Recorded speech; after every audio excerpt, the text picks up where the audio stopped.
Hi everyone, this is Jewish Talk, coming to you live from Nassau Community College on 90.3 WHPC, also streaming on the iHeart and the iTunes app. Good morning everybody, I'm wavy. You know why I'm wavy? Because this is Rabbi Perl, and I can be seen on the WHPC Facebook page as well as Anshul Perl.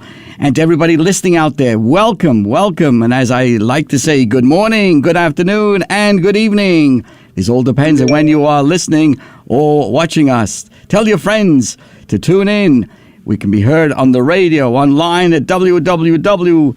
That's old-fashioned to say that, but nccradio.org. And today I add to the blessings to everybody. Not only the good morning or good afternoon or the evening, I also say Guten Chodesh, which is the Jewish word for a good month, a blessed month. Today is the very first day of the month of Elul. Elul is the last month before the high holiday. So, you know, dear friends, we just have so many shopping days left now to the holiday of Rosh Hashanah.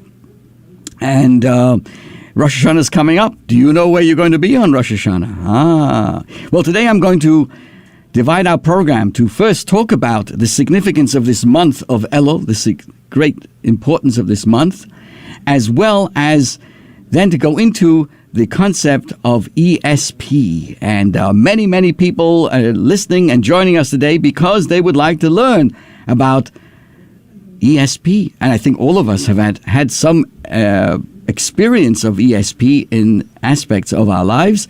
And we'll be talking more about that and the power of thought that we all have. So we want to say welcome. If you join us and I can see your name on Facebook or elsewhere, I'll be happy to recognize you. So I want to say Boker Tov, good morning. From all the way from Vermont, we have with us Dr. Kilshevsky. Welcome. When I think of Dr. Kilshevsky, I always think about Dr. Kildare. I think they have a commonality. They both are intelligent and very thoughtful. So let's get right into this month of Elul. First of all, as you can see in my hand over here, I have a shofar. And the custom is each day of the last month, except for the Saturdays, before the Rosh Hashanah, in the Jewish tradition, we blow the shofar every single day. And the reason is to recognize the significance, the seriousness, and the reflective moment of this month. And just like an alarm clock wakes us up, so does the shofar wake us up. And there are many reasons, but at the moment, we're focusing on the fact that it's a wake-up call reminding us that we are preparing ourselves for the high holiday. So allow me now on this great WHPC to blow the shofar for all of us on this very first day of the month of Elul. And I just want to remind you, before I get into it, is that even though we hear the shofar on my radio show, we are still obligated to go to synagogue on Rosh Hashanah. So, Kim, don't get any ideas now. You still have to go to shul, even if you hear the shofar during the month of Elul. Of course, I'm only joking. Here we go.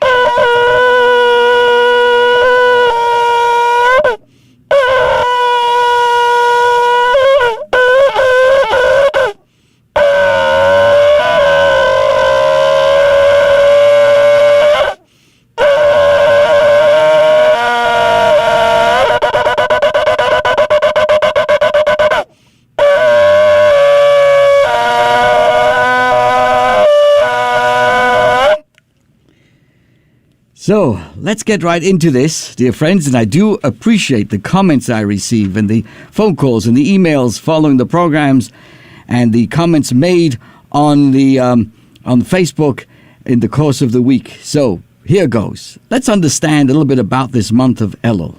E-L-U-L.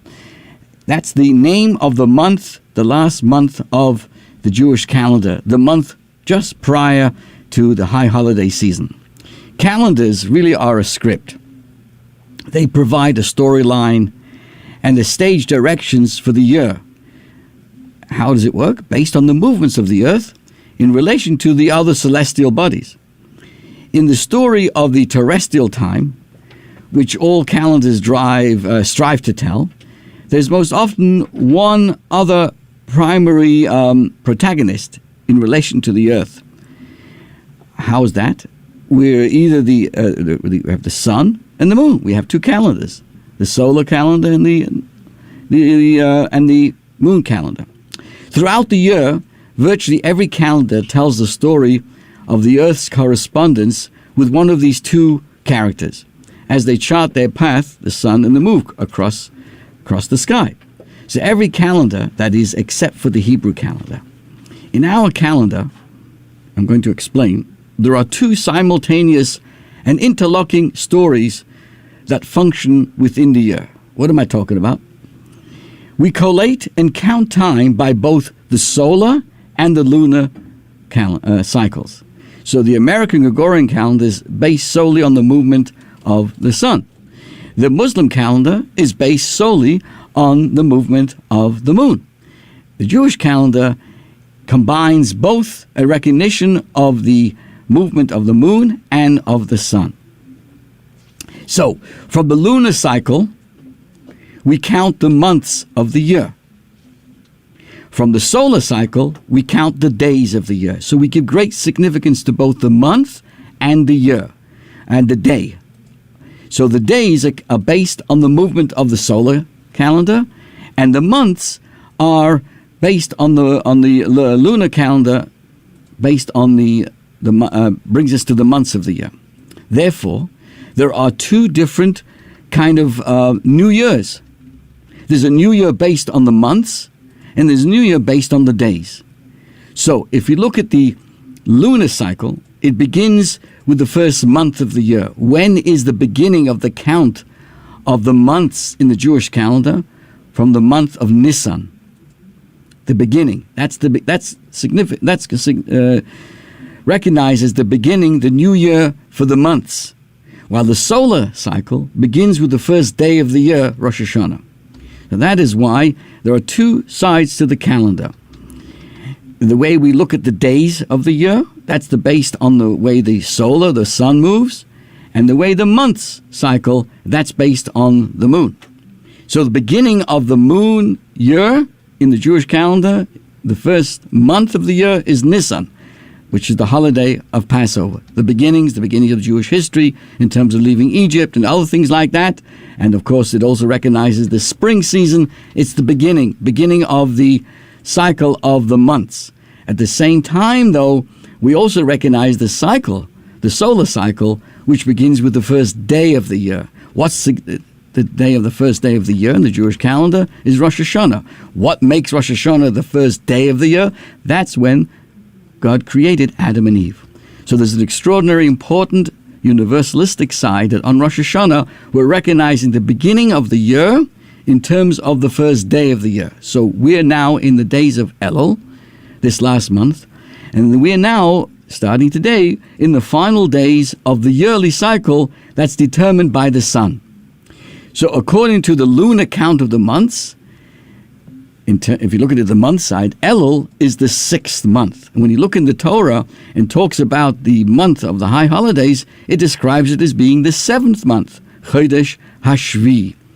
So interestingly, on the one hand, this month is the last days of the solar year. At the same time, it also recognizes the 6th of the count based on the moon. Now, if you are confused, don't feel bad, because the host himself is as confused as you are.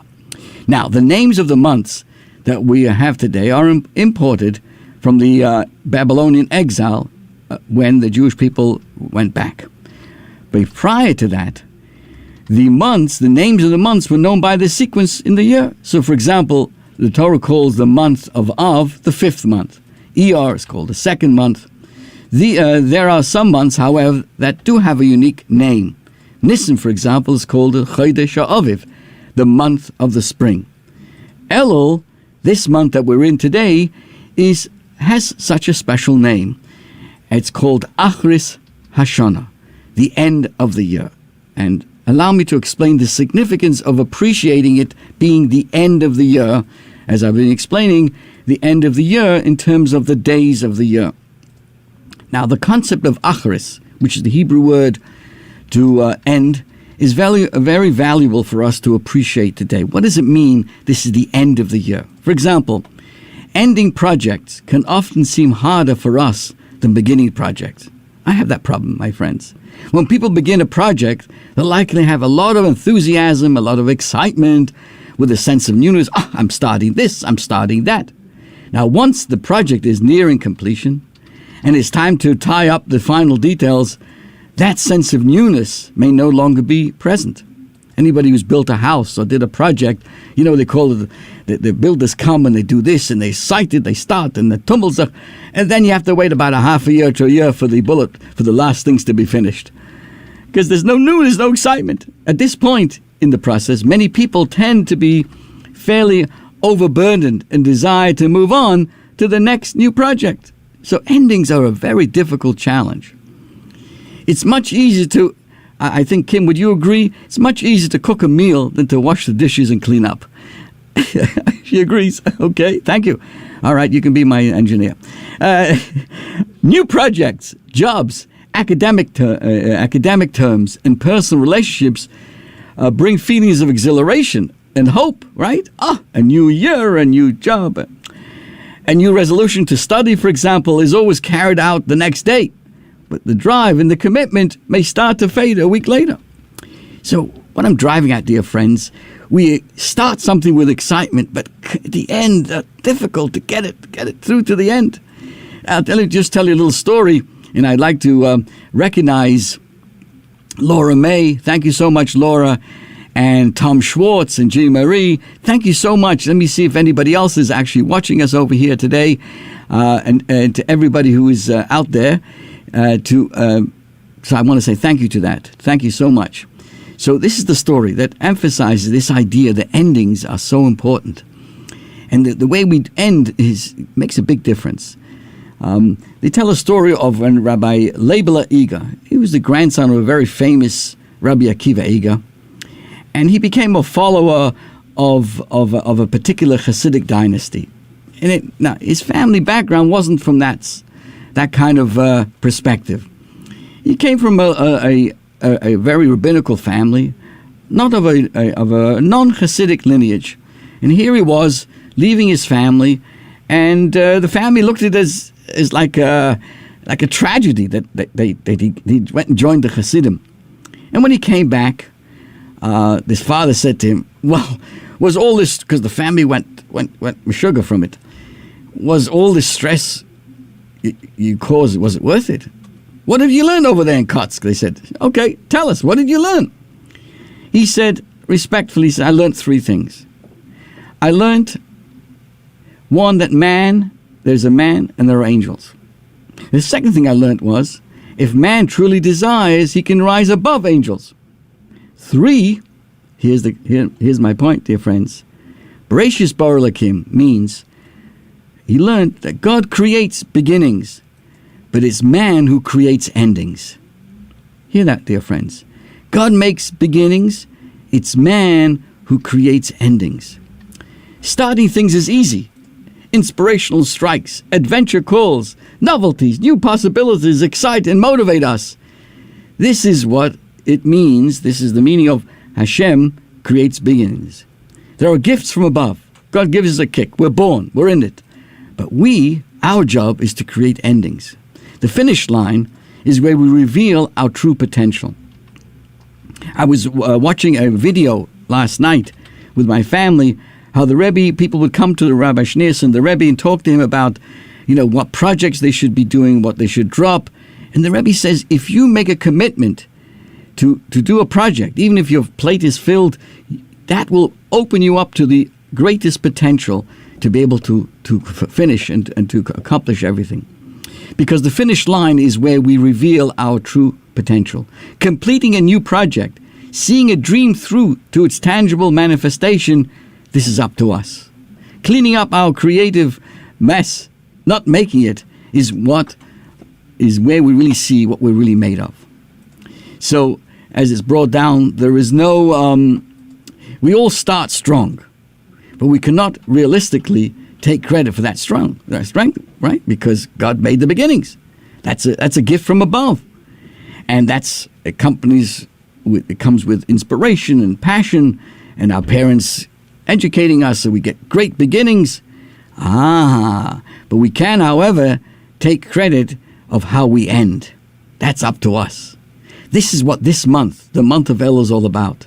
Elul is thus about good endings and finishing our work with consciousness, diligence, strength, and patience. So it is, as we learned, we know well that beginnings are difficult, but the inspiration, the hope, and the vision we receive when we begin life, begin a project, is there, pushes on a new life, gives us a new path, and gives us the ability to overcome any difficulties. But the endings at the other end, on the other hand, are entirely up to us. There's no analog for beginner's luck when it comes to completing a task or project. So you can ask, why is completing things so difficult? I find it, my friends and myself, I have so many projects I'm dealing with in this thing and within the community for myself, and sometimes to get it to the conclusion over the finish line is so difficult. I come up with great ideas, but sometimes they don't all peter out. One reason may be if at the conclusion of a cycle or process, we already have an eye on beginning something else, you know what's going to happen? Our focus will be dispersed. Therefore, we become jealous of another future moment. And as a result, because we're thinking about the next thing, we lose the passion and the strength needed for full engagement in what we should be doing now and finishing the job. So Elul, this Jewish month of Elul, the last month before the high holidays, contains this paradox. On the one hand, we're tasked with finishing the old year. Right? This is the concluding days of the year. While at the same time, we have an excitement stirring inside of us as we begin a new year. We're getting calls day and night. Rabbi, we'd like to come to your synagogue. There's an excitement. People want to come. Amazing. At the same time, we've got to make sure we finish the old business. So as a general principle, we need to be careful to stay present as we encounter the endings of this month, the year.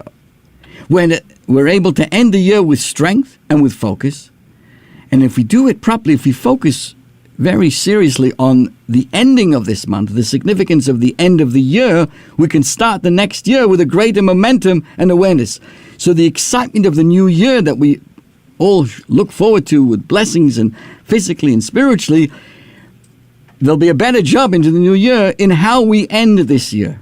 As we say, endings is where we stand out, where we have to challenge ourselves to finish it off. And that is why the Elul has a name called Achris Shana, end of the year.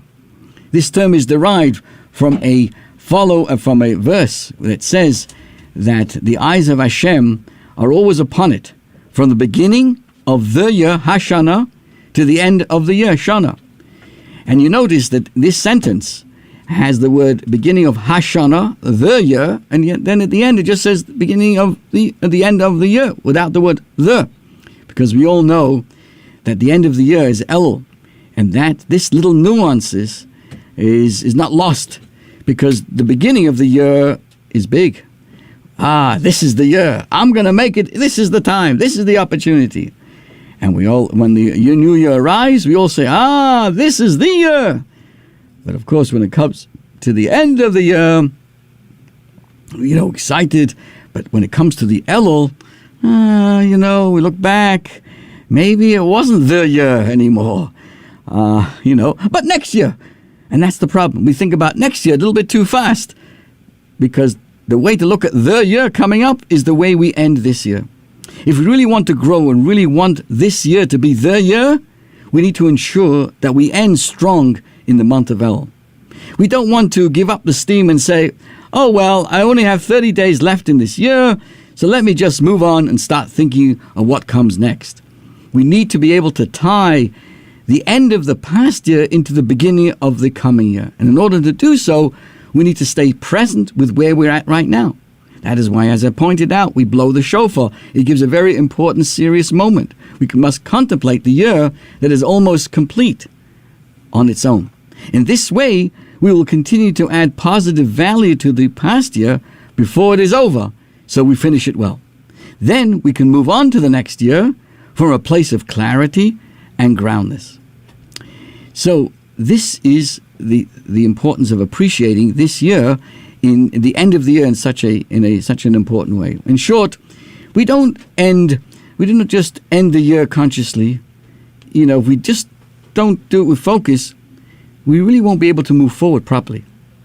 When we do not own our past, we must own the past, so to speak, before letting it go. Otherwise, it's going to just repeat itself.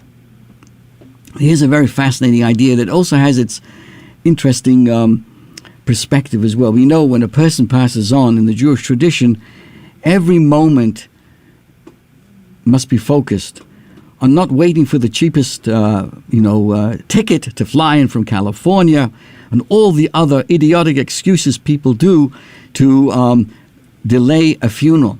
Because Aunt Fanny can't come in, because if you do the whole weekend, it's going to be cheaper. And all these absolutely sad stories that I hear constantly. Why, my friends, why?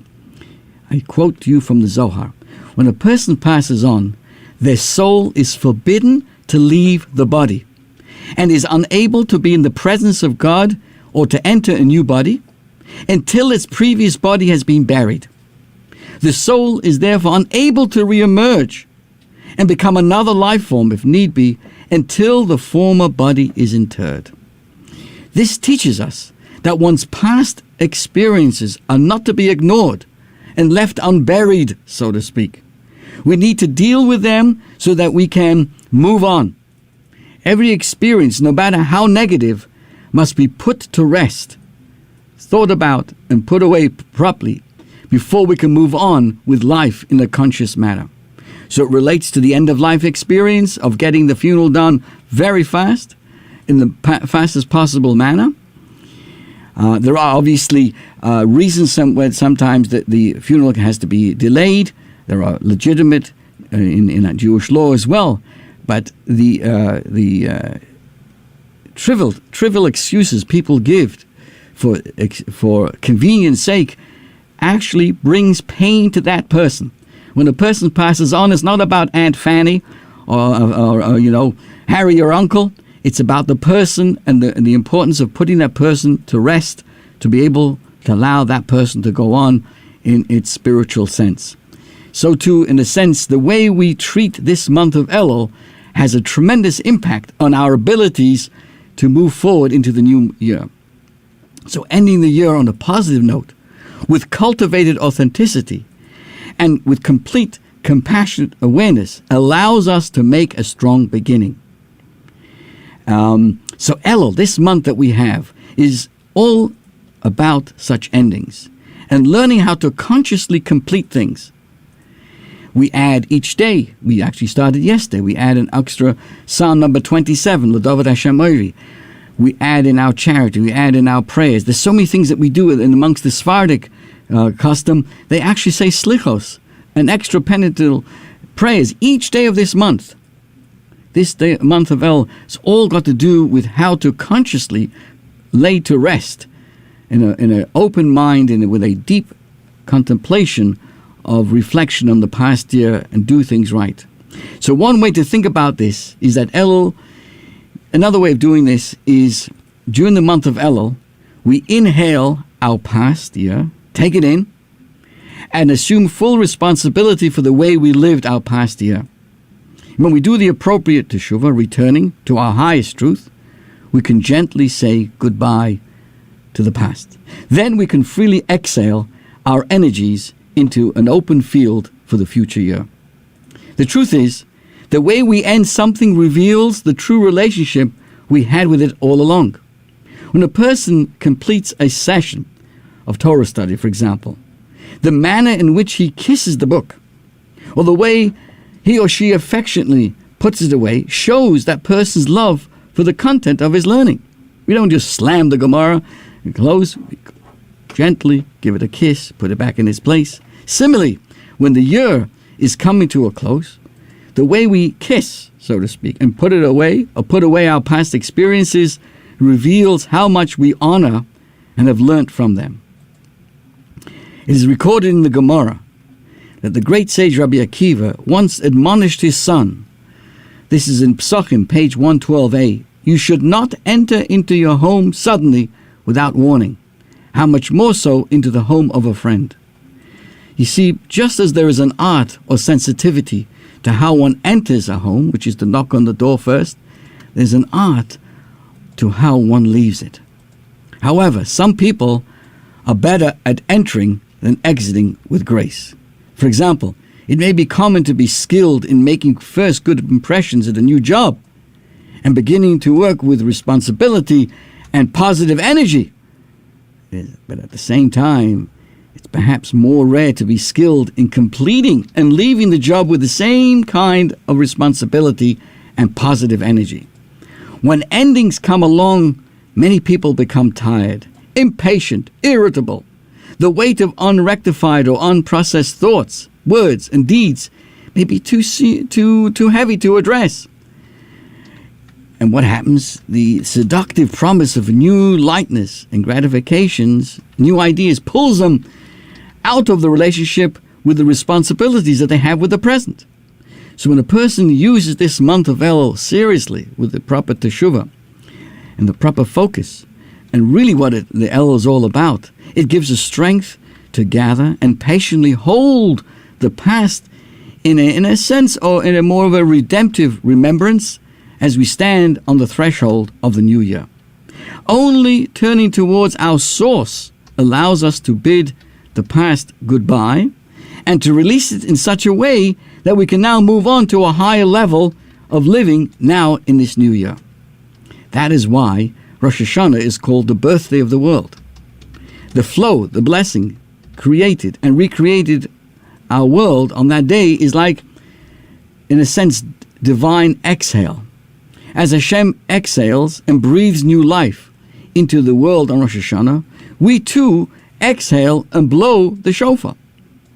In the period before Rosh Hashanah, both humility and divine, in a more simpler way, just as I took the shofar, in order to be able to blow out, I inhaled. Well, on a deeper sense, we draw inhale to be able to exhale more powerfully. So throughout the month of Elul, we're inhaling a lot. This inhale is the month of Elul. In this way, the movement from Elul to Tishrei, is from the end of one year to the beginning of the next, can be seen as a cosmic breathing practice, as we reflect upon and renew our lives in concert with our Creator. So similar to a human exhale, the divine exhale, just as we know that when we speak, you're exhaling, right? You breathe in and then you speak out. Well, that's how we describe God creating the world. He exhaled. Or as we know directly, God, when He blew into each and every one of us that spirit, that inner soul, He says He blew into us. So He exhaled and put life into us. So God blows life into the new year. That's why we blow the shofar on Rosh Hashanah. But in preparation for the blowing out on Rosh Hashanah, we do a whole month of inhaling, so to speak, and practicing on the shofar to recognize how we look forward to God to once again blow, exhale into all of us life, good health, happiness, success, and all the good things that we look forward to. So in a sense, just as when we blow out, when we're speaking, right? Everybody jokes with me, Rabbi, enough with the hot air, right? We all know when the rabbi talks, it's all a bunch of hot air. He's exhaling all kinds of things. So too, the divine exhale can be articulated into speech. Divine speech too is made up of letters, spiritual sounds or metaphysical vibrations. The first stage, I'm getting off the subject, but every time you speak, you're creating, there's a certain sound. What is that sound for? Well, in the Jewish tradition, the exhale sounds like a hey. The letter hey. God created the world through the letter hey. And there's so much to talk about this. But the letter hey, when you breathe out, it's gone through certain constrictions, because within the area of the mouth, the exhaling goes through the throat, the palate, the tongue, the teeth, the lips. So too, this exhale goes through certain vibrations to turn it into creation. I know this is beyond the conversation of a radio show, but this is to appreciate the depth on what we're doing in this month. Words create realities. So that is why we do a lot of talking, a lot of davening, extra prayers in the month of El. We're doing a lot of exhaling. So our own prayers in a sense, people say, why do I have to come to synagogue all the talk and all this? So many prayers and prayers and prayers and prayers. The answer is our own personal prayers is our way of exhaling holiness into this world. We are creating our own reality on Rosh Hashanah. And therefore, in preparation, the month of Elul, this is where we're holding. So spiritually speaking, we too must draw a deep inhale before we speak. We therefore inhale the entire year. In the month of Elul, we reflect on the past year, turning inward, gathering our life into awareness. We then own our past choices and challenges by acknowledging them and taking account of them. Therefore, the month of Elul is a month of soul searching. The practice of soul searching and owning our past helps us to return to our inner essence, our inner innocence, and to reimagine what lives could be. And then, from this place of honesty and hope, we are prepared to turn outwards and recreate ourselves through the prayer, through the blowing of the shofar. We're now ready to exhale and speak the world into being on so many different levels. We could spend the entire program here today just about that. And I just want to, of course, now pivot to our other subject for today. And I want to thank everybody joining us. As you may know, by now, hopefully, that we're here every Sunday from 8 to 9 on WHPC, 90.3 WHPC. And we're also currently being seen on the Facebook. And I want to say hello to Jean Branston and Rosemary Hoffman. Thank you so much for just getting notes right here, the wonderful people watching us. And now let us go to our ESP. I want to say hello to Keith Drucker. May Hashem bless you, Keith. Shavua Tov. Thank you for remembering and doing the right thing for your dear father. May God bless you with long life. We want to say hello to Linda Zellickson. And let's see, who else do we have here? To Cheryl Varon Kowarski. Wow, fantastic, everybody. So I hope this all gives us a bit of an important appreciation to what this month of Elul is really all about. And if time allows us, we will go more into it. But let's now turn to our second subject for today, and that deals with ESP. ESP. Very fascinating idea that we have in what Judaism has to say to us about this. It's called extrasensory phenomena. Extrasensory perception. Now, we often call this ESP. What does it mean? It refers to the information that is able to be perceived by someone outside of the realm of their five senses. These abilities are also sometimes referred to as PSI and can be included in telepathy, clairvoyance, and preconditions. And there's also related to other kinds of topics like telekinesis, I hope I'm saying that right, and the ability to move objects using only one's mind. I've seen it in my life, and I'm sure many of you as well. A quick background of ESP. These ideas and the conversations about these abilities have been around since immemorial under various names. But the modern description and exploration only began in the early 20th century, and the term ESP was actually coined by J.B. Rhine, a former professor at Duke University in the 1930s. He was one of the first scientists to conduct paranormal research in a university laboratory, and he established the Journal of Parapsychology. Most of those who believe in ESP in any of its forms think that everyone has the potential for it.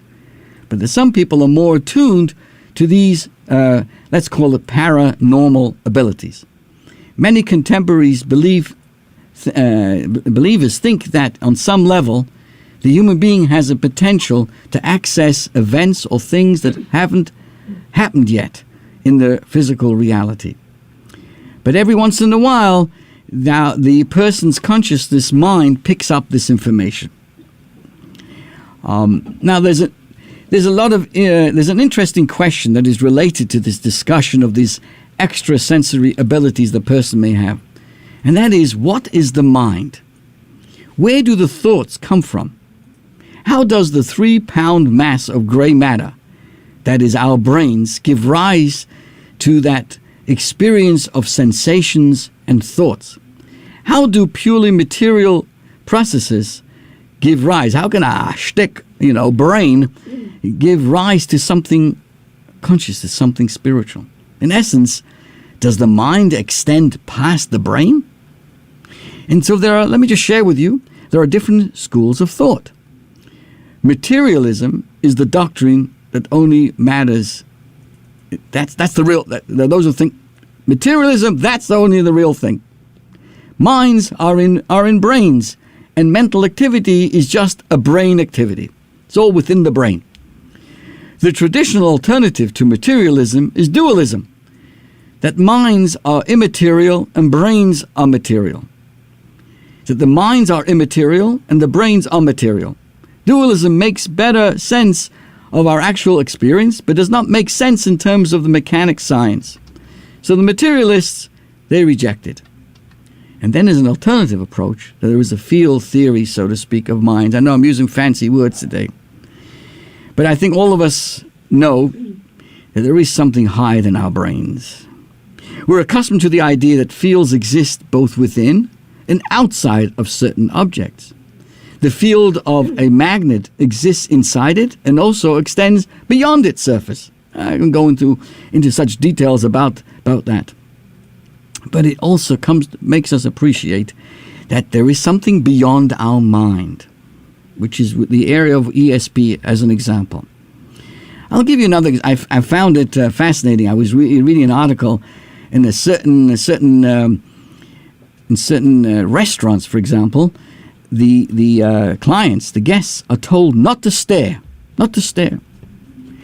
because sometimes we detect a stare. At one point or another, most people have had the experience of feeling that someone is looking at them from behind, only to turn around and find out this was indeed the case. I mean, it just comes to my mind now. Have you ever had a situation where you start to yawn, for example, and suddenly everybody else around you starts to yawn as well? What happened? What happened there?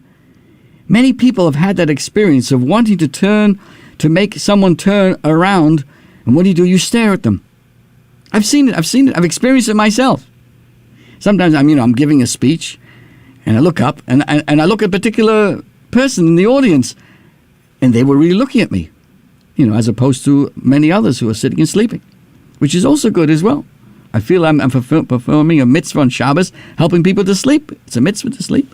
Why wait until the afternoon? Start right during the rabbi's speech. I hope you can see my smile.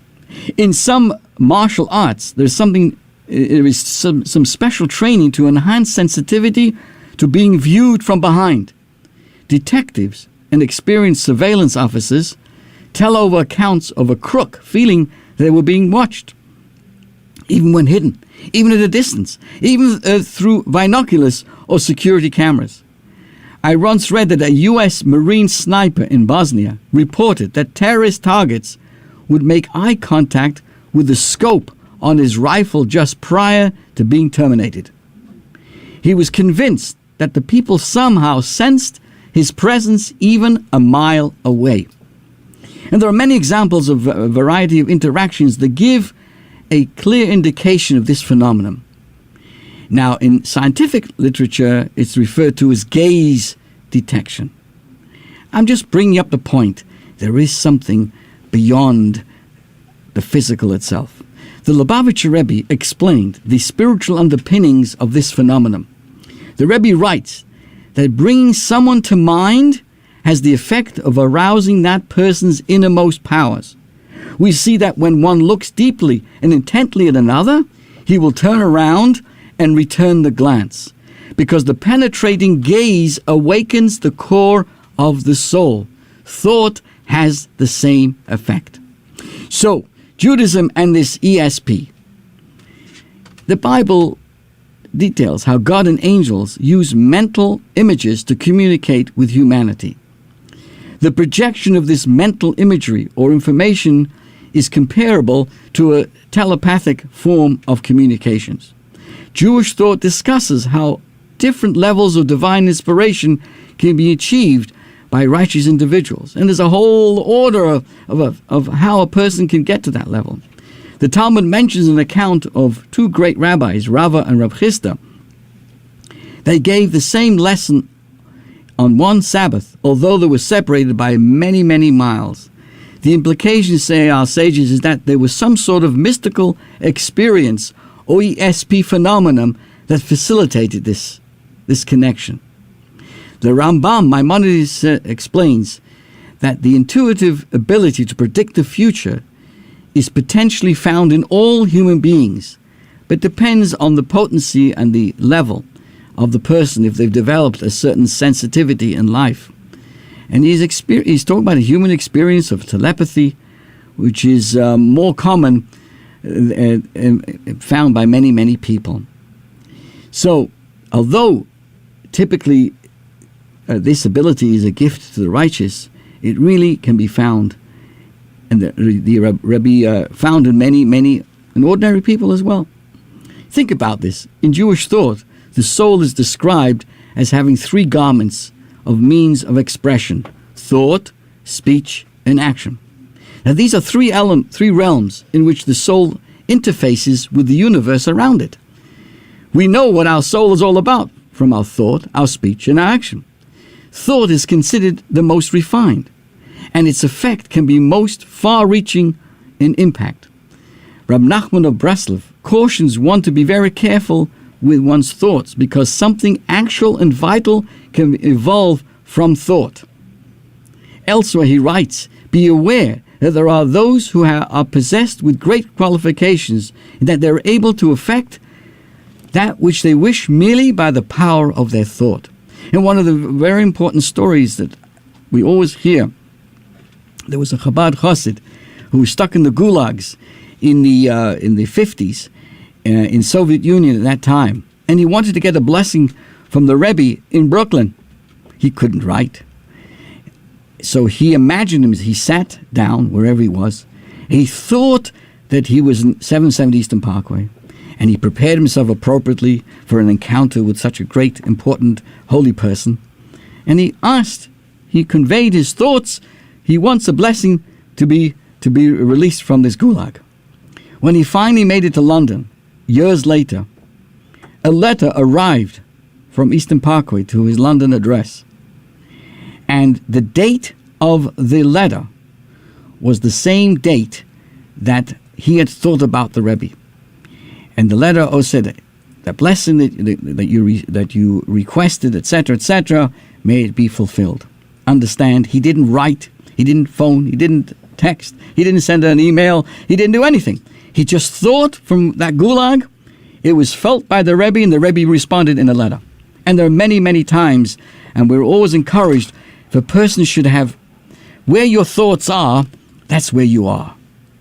And I was sharing with my wonderful congregation on Shabbos, the Rebbe Marash, one of the earlier Rebbes of the Chabad movement, says a person should spend, especially throughout the year, at least 15 minutes a day imagining himself or herself as a tzaddik, a tzaddikis. We should imagine ourselves in the most perfect environment in terms of our personality, our spirituality.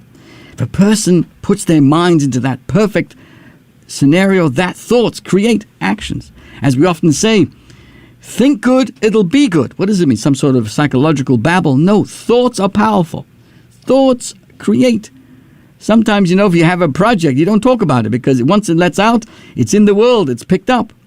So telepathy and other extrasensory abilities are very much part of Hasidic law as a gift that righteous individuals, that allows them to communicate from afar and help another person in need. There are many, many stories. If a great tzaddik thinks about you, it schleps you out of a situation. There is this ability of telepathy in this world, and there are many, many, many, many examples of this that goes beyond time today.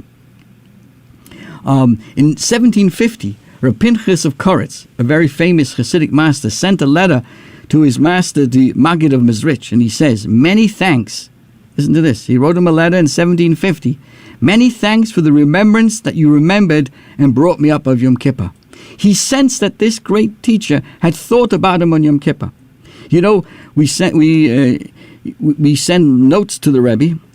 Years ago, when I was at 770 Eastern Parkway, the Rebbe would take all the notes, the letters that were written, for blessings for a new year, and they were put into big bags, into like packages, and they stood around the Rebbe on the bima when the Rebbe blew the shofar.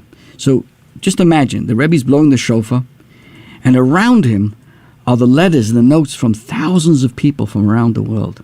And the Rebbe would throw his talis over his head, and also, in a sense, over these boxes of these packages, and the Rebbe would be thinking about all those people. When someone as great as the Rebbe thinks, there's a positive impact. This is an indication of these ESP and these extrasensory powers people have, especially through the power of thought, positive thoughts. And there are many stories of one particular Rebbe of Ruzhin who had the ability to sense the mental states of individuals within a wide area.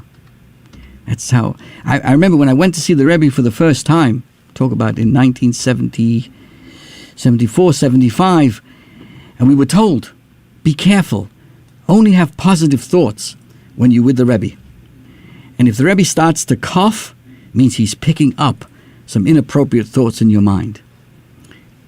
This is an indication that we all have tremendous telepathic abilities in so many different ways.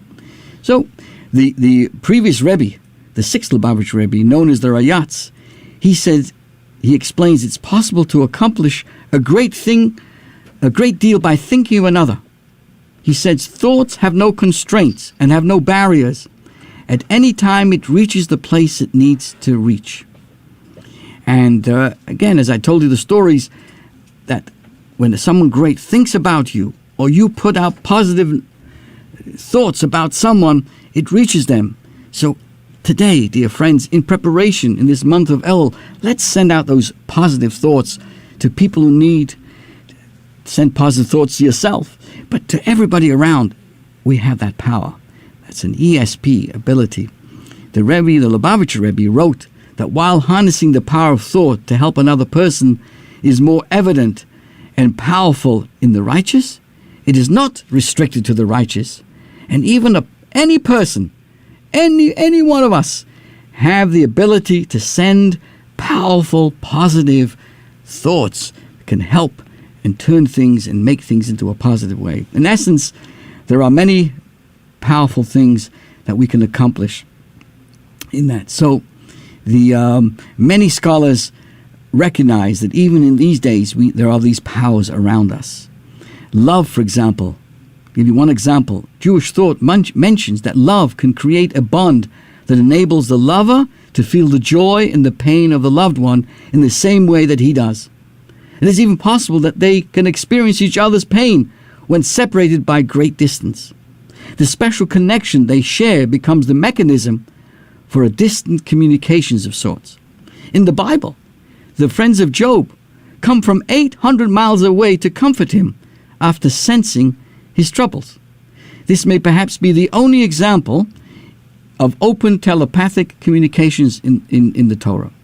They sensed something was not right through unconventional means. And it exists, my friends. It's there. We have this great power. And there's certainly one of the reasons why there is a relationship in the Hasidic world between the Rebbe and his Hasidim, and that relationship, because there's always a positive vibe, positive thoughts that are passing constantly back and forth. So in conclusion, that we're not dealing, when we talk about ESP, we're not talking about some occult phenomenon, but this is really very much associated with mainstream Jewish thought and life. And although these abilities are typically characteristics found only in the righteous, as we mentioned, nevertheless the Rebbe says all of us, every single one of us has this ability to be able to connect in this very important, deep and important dimension.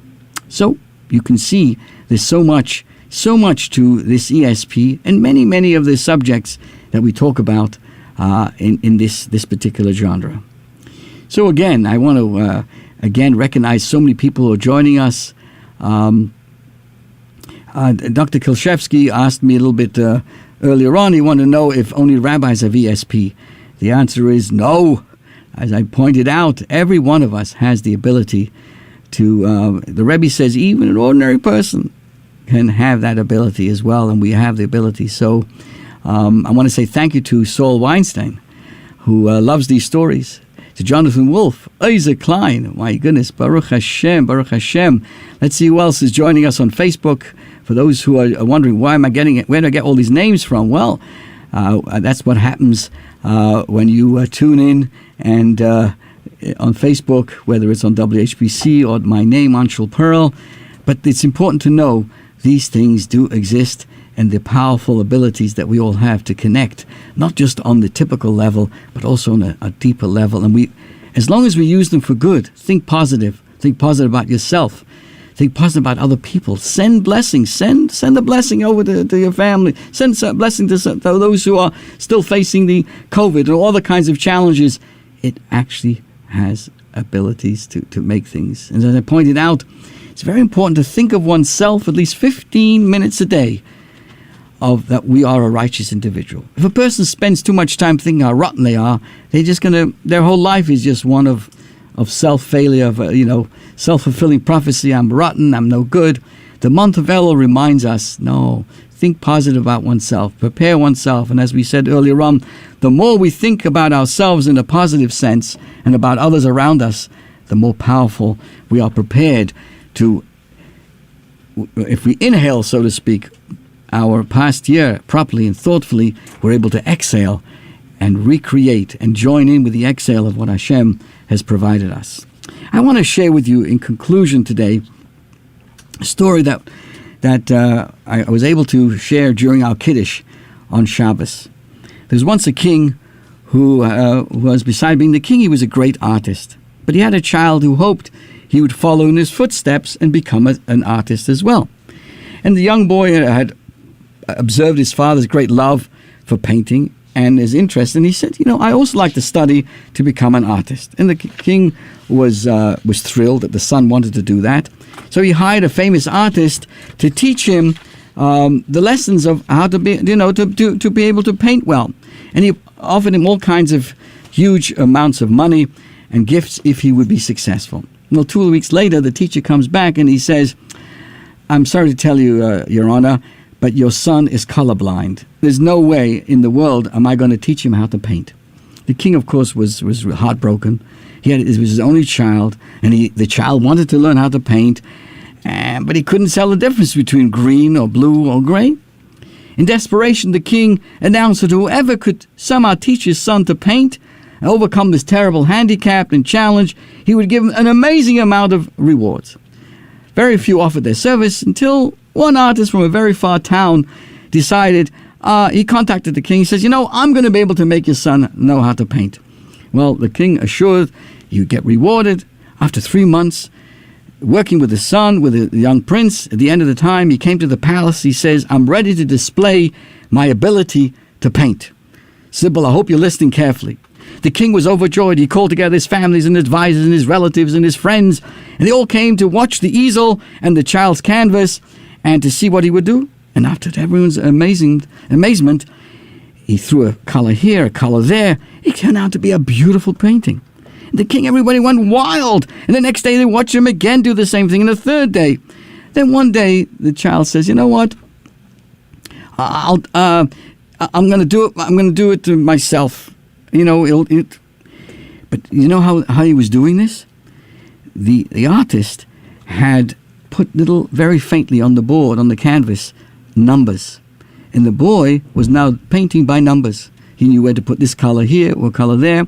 He followed the numbers. But one day the son decided, I'll do it without that.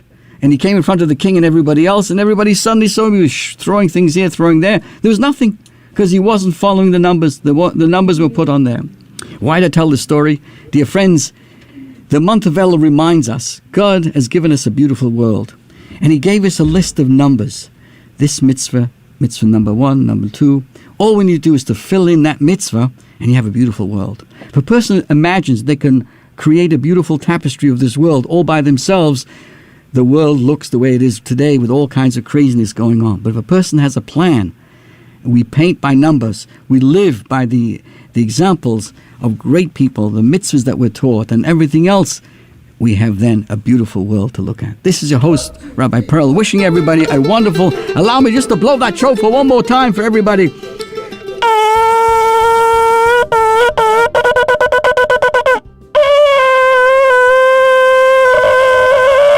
Wishing everybody a good year, a sweet year. Thank you so much, everybody.